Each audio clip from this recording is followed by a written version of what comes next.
Hey everyone, in this video, I'll show you how to change the PIN or password you use to sign into your Windows 11 PC or laptop.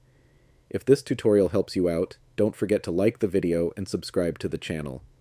Let's get started. First, go down to the taskbar and right-click the Windows Start button. From the menu, select Settings. Once Settings opens, click on Accounts. Then scroll down and select Sign In Options. Here, you'll see all the different ways you can sign in to your computer, including a password, PIN, facial recognition, or fingerprint. If you use a password, select Password, then click Change. If you use a PIN, select PIN and choose Change PIN. You can also remove the PIN if you want. This same process works for other sign-in options as well, like facial recognition or fingerprints. You can update or set those up from here too.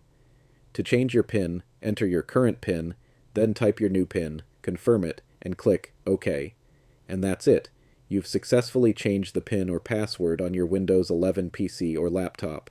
If this video was helpful, give it a thumbs up and subscribe for more quick and easy Windows tutorials.